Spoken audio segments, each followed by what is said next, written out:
With my memory returned, I made a solemn promise to leave behind the husband and family who had treated me so poorly. Where could I be?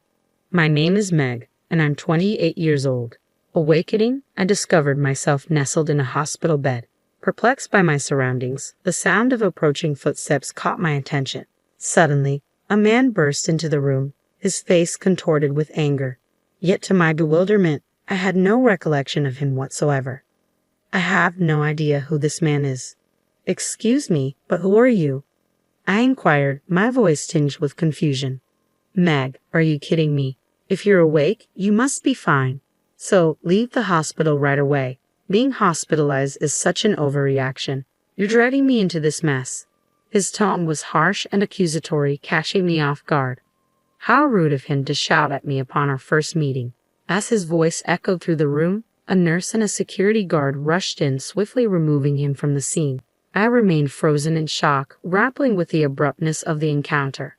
Soon after, my mother, Mary, entered the room, her eyes brimming with tears of relief. Meg, you're awake. I'm so glad. We were so worried about you. But her words felt disjointed, disconnected from my reality as I struggled to piece together the fragments of my memory. My brother Jake, usually so stoic, had tears streaming down his face. Even my father Ken, known for his reserve, couldn't hide his emotion as he stood beside Jake. According to their account, I was discovered collapsed in front of our house.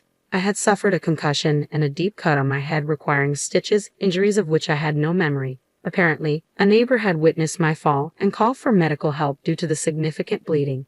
That's what Mom told me. Mom, who was that confrontational man earlier? I asked, puzzled. Confrontational man? Now it was my family's turn to be confused.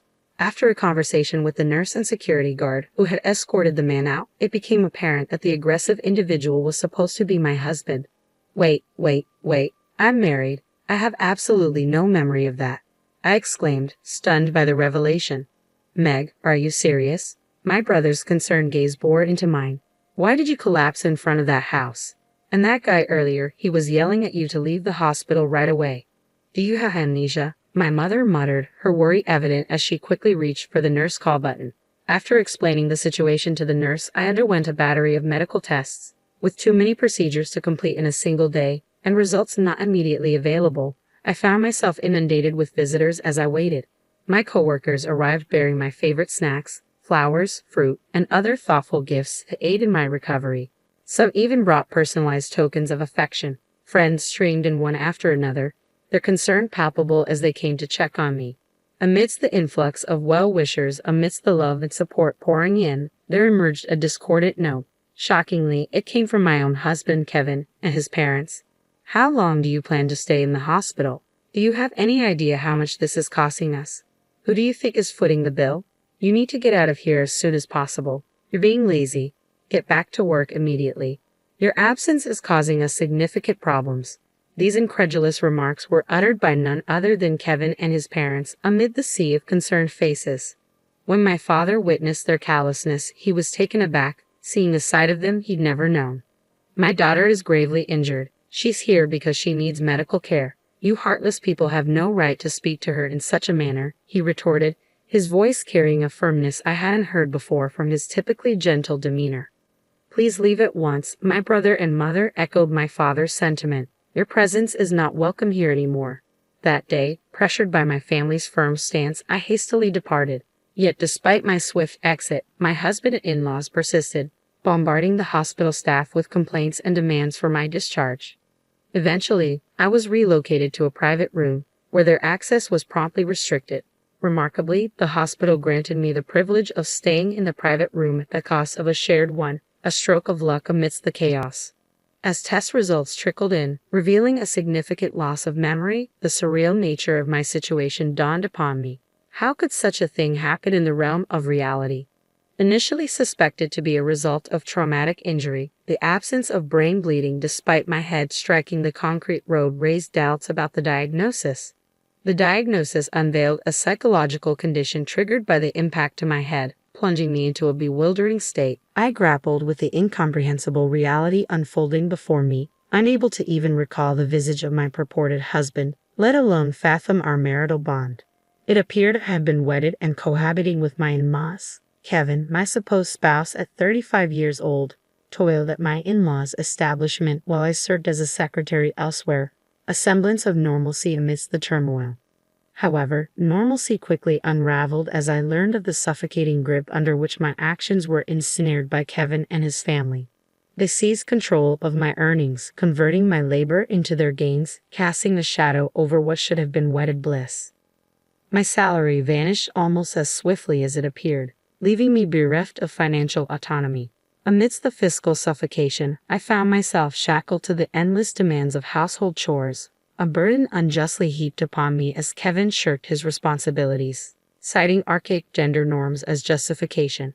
His actions painted a stark portrait of marital oppression, a narrative where blame and verbal barbs were hurled at me relentlessly, branding me as useless and slow-witted for every perceived misstep. Under the suffocating weight of marital expectations, I endured incessant haranguing from my in-laws who incessantly badgered me about household chores, work, and the inability to conceive. Even the simple act of enjoying a proper meal became a distant luxury within the confines of that house. Amidst this oppressive atmosphere, it became evident that my exhaustion was mounting. While Kevin chauffeured me to and from work, his motives were far from altruistic. Rather, it was a calculated effort to ensure my compliance, to prevent any deviation that might incur unnecessary expenses. It was my coworker and confidant, Betty, who pieced together the fragments of my married life, recounting conversations where I had confided in her about the trials endured with Kevin and my in-laws. As Betty recounted the details, memories slowly began to resurface, revealing the events leading up to the day of my injury. On that particular day, as was becoming customary, Kevin's voice pierced through the confined space of the car as we made our way home from an errand. "You took forever at the store, and now we're going to be late for our appointment. What's your excuse this time, you slowpoke?" "It wasn't just my shopping. I was searching for an item your mom requested. If you had bothered to assist me, we would have finished much sooner," I retorted, my frustration simmering beneath the surface. "Stop with the excuses. It's the same thing every time. Every outing with you ends in frustration. I shouldn't have even bothered to come along," my husband's tirade continued relentlessly, echoing through the confines of the car. For nearly an hour, he didn't let up, his anger mounting with each passing moment. Upon arriving home, his ire still ablaze, he spat out hurtful words, urging me to hurry out of the car with a final insult before forcefully pushing me from the driver's seat, causing me to tumble onto the unforgiving concrete below. Even as I lay there, wounded and vulnerable, he didn't cease his verbal assault. Ignoring my plight, he drove away, leaving me stranded and injured. It was a vigilant neighbor who stumbled upon my motionless form, bleeding from a head wound, prompting the call for an ambulance. Recalling this harrowing incident, I contacted the authorities, determined to seek justice for the pain I had endured. Subsequent investigations, supported by security camera footage, validated the truth of my memories. Anger coursed through me as I grappled with the cruelty I had endured. Why had I been subjected to such treatment? I vowed silently that he would face the consequences for his actions. Yet even as I harbored this resolve, the reality of my marriage to Kevin remained hazy and distant, as if belonging to another life entirely. My weary body, coupled with the revelations of my medical condition, served as stark reminders of the ordeal I had endured, a testament to the grim reality of the married life Betty had described. Upon my discharge from the hospital, I made the decision to eschew returning to Kevin's household, instead opting to seek solace in the familiar embrace of my parents' home. There, within the sanctuary of my childhood abode, I was enveloped in a cocoon of love and care fit for a princess. "Meg, today we prepared your favorite fried chicken. Indulge yourself, dear, and your father even brought home a cake. Let's savor it together later," my mother would announce with a smile, her culinary prowess transforming each meal into a feast.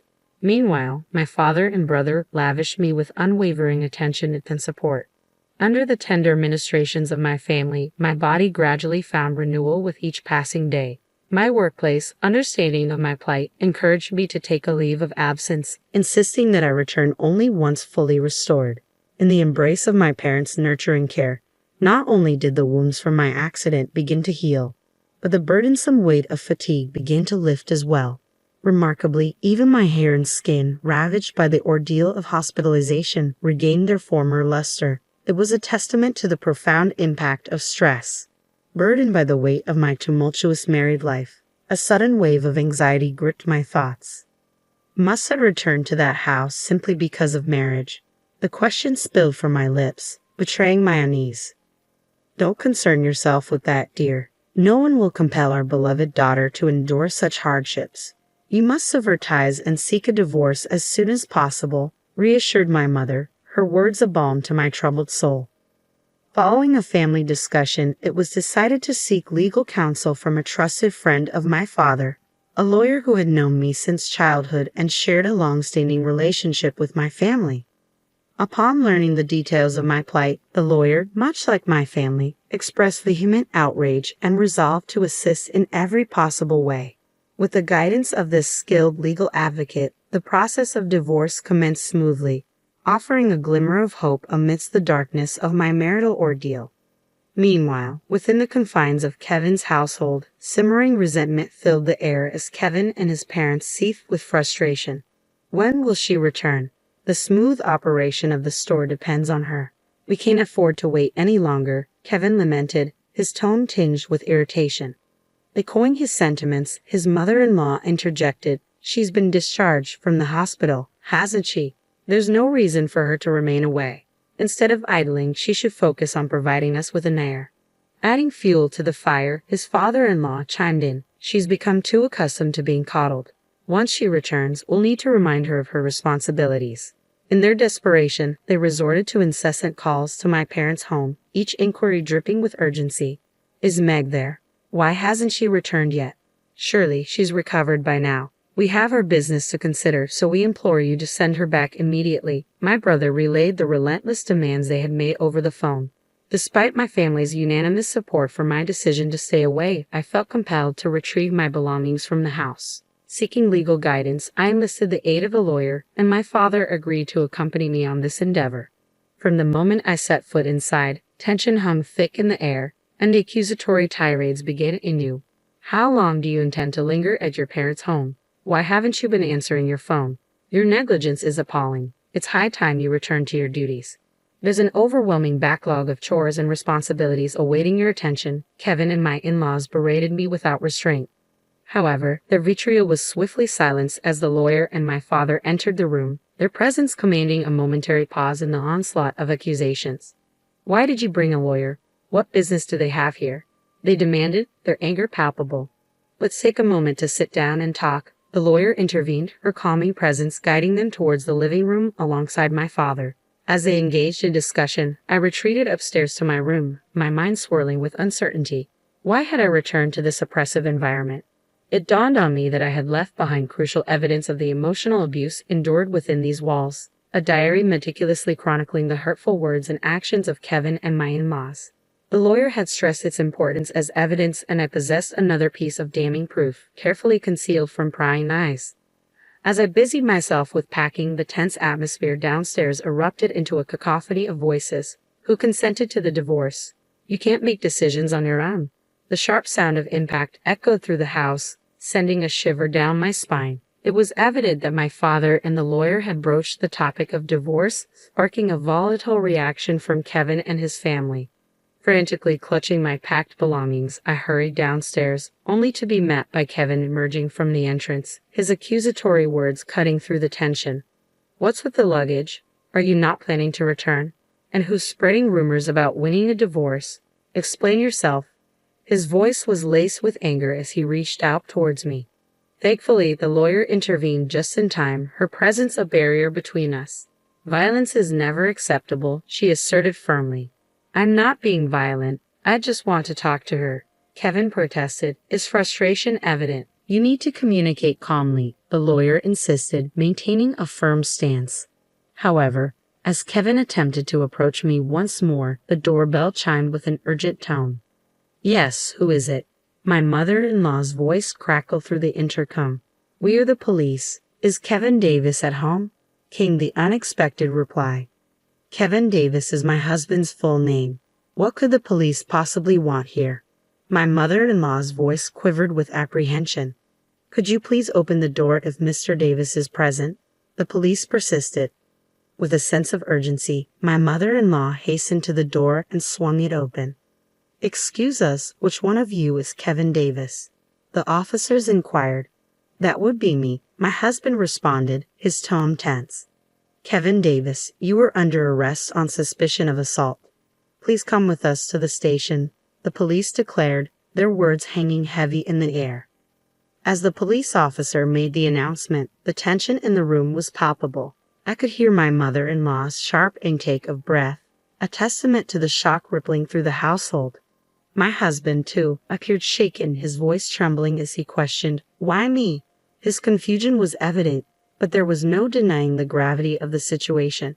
Indeed, what had initially seemed like a mere incident had now escalated into a criminal case following the official complaint lodged with the police. Fortunately, the presence of security camera footage left no room for ambiguity or excuses.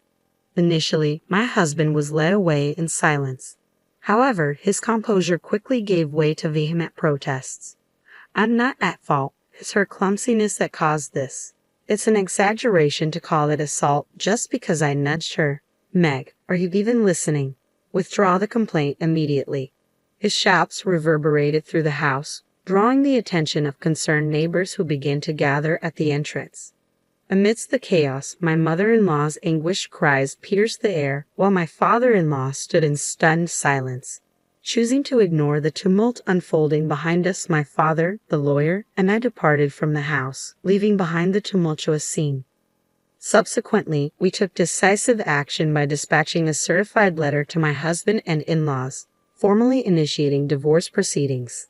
Citing the recent incident and the persistent emotional abuse, we outlined the grounds for our decision. The emotional turmoil endured was meticulously documented within the pages of a diary retrieved from the house. Then, on a pivotal day when Kevin's frustration erupted in a violent outburst, my memory returned in full force. The trauma of the emotional abuse flooded back, overwhelming me with its intensity. Moreover, voice notes on my smartphone served as damning evidence, capturing the countless instances of verbal abuse. Over the course of a year, nearly 100 recordings detailed the relentless onslaught of insults and belittlement. The recordings revealed not only the venomous words of my husband but also those of my in-laws. Trivial matters such as a delayed dinner or an unprepared bath served as triggers for harsh rebukes. "Meg, it's already 7 p.m., and dinner isn't ready. Can't you handle such a simple task? You're a failure as a wife," scolded my mother-in-law. Similarly, my husband's voice echoed with disdain, berating me for my perceived incompetence.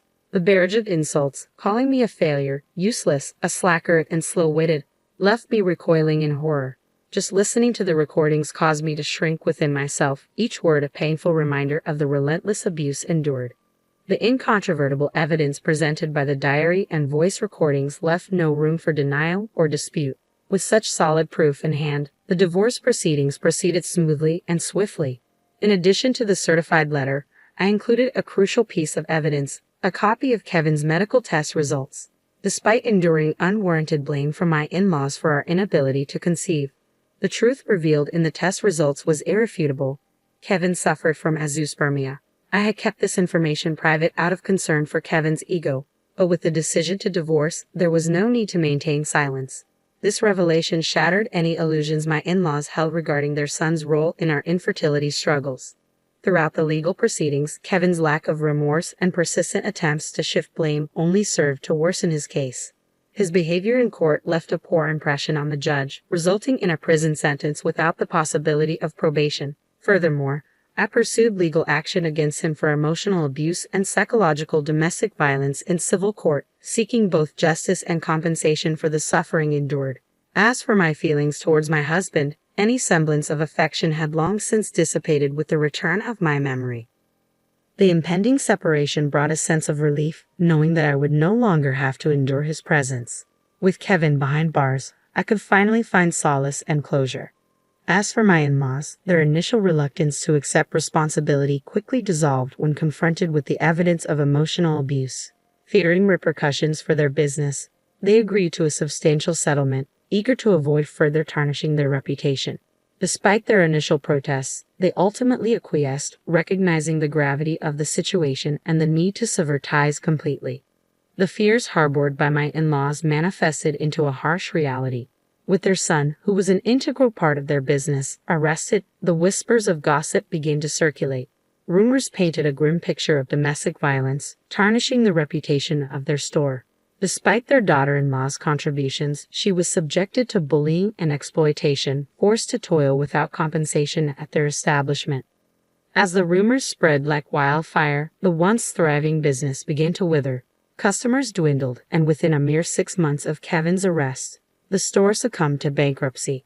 Having leveraged their land for a loan, my in-laws lost not only their business but also their savings, ultimately finding themselves stripped of their assets and relegated to a modest existence in an aged apartment, reliant on welfare to make ends meet. As for their future, once Kevin is released from prison, it is a matter that no longer concerns me. With our ties severed, I am no longer privy to their affairs.